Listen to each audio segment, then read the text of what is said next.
मान्यवर साहेब राणेवेणी माझे नगरसेविका पवार साहेब आणि इतर सर्व मान्यवर आणि उपस्थित सर्व, खरं म्हणजे मला ह्या 2 वर्षापर्यंत मला माहीतच नव्हतं काय करतात काय नाही. पण 2 वर्षापूर्वी मी बघायला लागलं त्यांचं काम, तर ते चांगलं काम करतात असं वाटतं. त्याच्यापूर्वी मी यशस्वीमध्ये आता 15 वर्ष काम करतोय. माझी नोकरी होती, त्यानंतर मी आता कृतीशील सेवा संघटनेचं काम करतोय. एक भटका विमुक्त संघटनेचं मी राज्य सचिव आहे आणि एक स्वतः माझी संस्था पण आहे सांगलीला. तिथं आमचं आता पोलीस अकॅडमीचं काम सुरू आहे. तिथं हे करत असताना एक मला असं वाटतं की चांगलं काम करतायत, पण ह्या सपोर्टची गरज आहे. मग थोडी माहिती घेता घेता मला वाटतं की आता काय, पण आता तर आपण रिटायर झालोय. माझं घर स्वतः आहे तिकडे, पण एक 2 वर्षापूर्वी घेतलं होतं. पण म्हणलं आता त्यांना गरज काय आहे, तर आता एक लोकांना राहण्यासाठी काहीतरी पाहिजे. एक पुण्याला जी जागा आहे भोरला, तर तिथे इथले लोक जायला तयार नाहीत. आम्ही 2-3 ठिकाणी असं गेलो तर ते म्हणजे नाही, आम्ही तिकडे नाही जाणार, आम्हाला इथं कुठं असेल तर सांगा. आता दुसऱ्यांना आपण सांगण्यापेक्षा म्हटलं आपणच केलेलं काय वाईट आहे. नाहीतर मी आता हे भाडे 4 भाडेकरू ठेवलेत ना, तर म्हटलं हेच आपण कन्वर्ट करूया ना. त्यामुळे आता पावसाळा असल्यामुळे त्याला एकदम जा म्हणता येत नाही. त्यामुळे आता एक गेलेत, आता कदाचित पुढच्या महिन्यात आणखी एक जातील. तर असं हळूहळू जशी आपली संख्या वाढत जाईल ना, तसं आपल्याला रिकाम करायचं आहे. आणि त्या सर्वांसाठी आपल्याला किमान 40 लोकांना राहण्याची सोय करायची आहे. आणि तसं आता काय आम्ही फार मोठे योगदान दिले असं म्हणता येत नाही, कारण आम्ही आता शासनाची सेवा 38 वर्ष केली. त्याच्यातून आम्ही स्थिर झालो, आम्हाला पेन्शन आहे. आम्हाला आता बाकीची तशी काही गरज नाही आहे. गरज काय आहे की आपल्याला समाजाने जे दिलं ते आता समाजासाठी काहीतरी आपल्याला करण्याची गरज आहे. आणि हीच वेळ खरी आपली. आपण काय सोबत काहीच घेऊन जाणार नाही, पण जर लोकांसाठी काय केलं तर ते मात्र कायमचं राहणार आहे. तर ह्या उद्देशाने आम्ही हा एक उपक्रम आम्ही राबवलेला आहे. आणि मग सावंत मॅडमना थोडं म्हटलं आपण सहकार्य करू. त्या दृष्टीने आम्ही फिरलो बऱ्याच ठिकाणी. काही महिलांच्याकडे आम्ही गेलो, बघितलं तर त्यांची फार दयनीय अवस्था आहे. म्हणजे खरोखर आता आम्ही आणखी आज आलेले नाहीत, त्यांना घराचं भाडंही भरता येत नाही. तर 3-3 महिने त्यांचं भाडं देऊ शकत नाहीत. म्हणजे त्यांना ते काय 1500 रुपये मिळायचे, त्या 1500 भाडं त्यांचं 1,500चं. आणि ते खाणार काय? मग जर 1500 रुपये मिळत असतील तर भाडं काय भरणार आणि ते खाणार काय? काही वेळा त्यांच्याकडे गॅस संपला की 4-4 दिवस त्यांच्याकडे अन्नच शिल्लक नसायचं. ही आम्ही परिस्थिती बघितलेली आहे. म्हणून आम्हाला वाटलं की यांच्यासाठी काहीतरी करायला पाहिजे. पण आम्ही विविध ठिकाणी आम्ही जातो. अजून जे काही सहकार्य करतील त्यांच्या सहाय्यानं आम्ही हा डॉलर आम्ही पेरतोय. आता आमच्याकडे एवढं नाही आहे सगळं करण्यासाठी, पण लोकांच्या मदतीनं हा एक उपक्रम राबवायचा असा आमचा एक मानस आहे. खरं म्हणजे आता तसं बोलण्यासारखं माझ्याकडे काही नाही आहे, कारण एवढे मान्यवर लोक सगळे बोलत असताना मी काय बोलणार आणखी.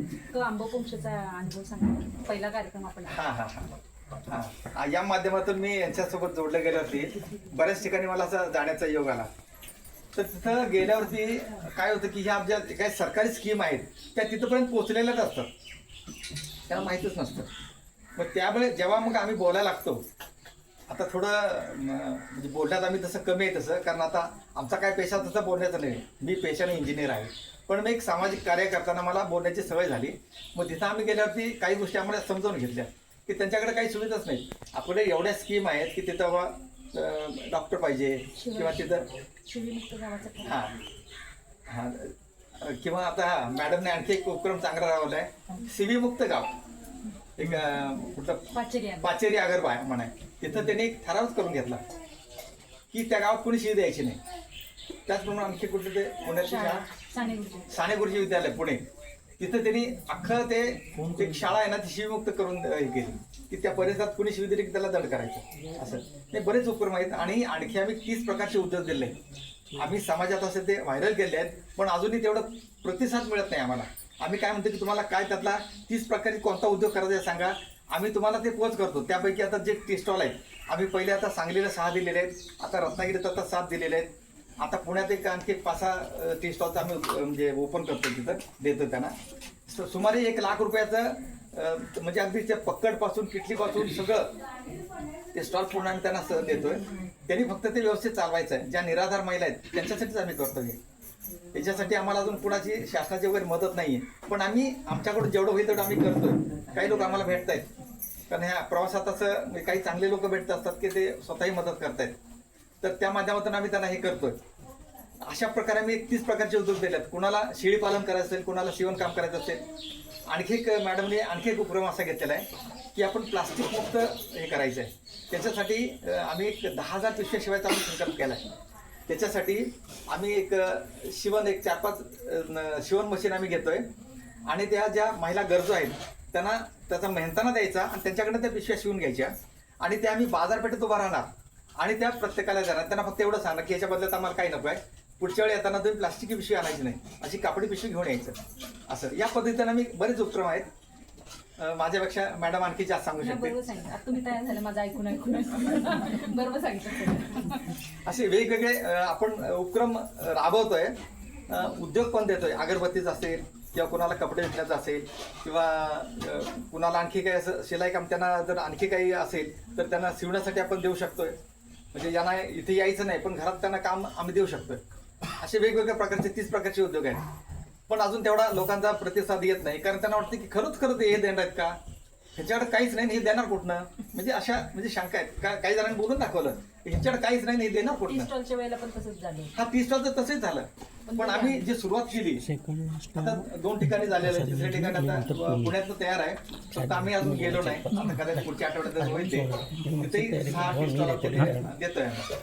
या पद्धतीने आम्हाला पूर्ण महाराष्ट्र कव्हर करायचं आहे. पण आम्ही सुरुवात आमच्या जिल्ह्यापासून केली. का तर आपण जिथं राहतोय ना तिथं पहिल्यांदा दिलं पाहिजे ना. तुम्ही बाहेर सगळं वाटतं तर तुमच्या गावातच काही दर देत नाही तर मग काय त्याचा अर्थच नाही ना. आणि हाच उद्देश ठेवून मी हे इथं जे केंद्र सुरू करायचं कारण हेच आहे की आपण त्या पुण्याला जाव्या म्हणतोय, इथं जाव्या म्हणतोय किंवा आणखी बऱ्याच ठिकाणी आहेत. आणि पण तुमच्या गावात काय आहे, तुम्ही स्वतःच एक गावातलं केंद्र सुरू करा ना. त्यासाठी मग आम्ही इथं पहिलं केंद्र सुरू केलं. प्रसिद्ध ठीक आहे, धन्यवाद. Thank you so much.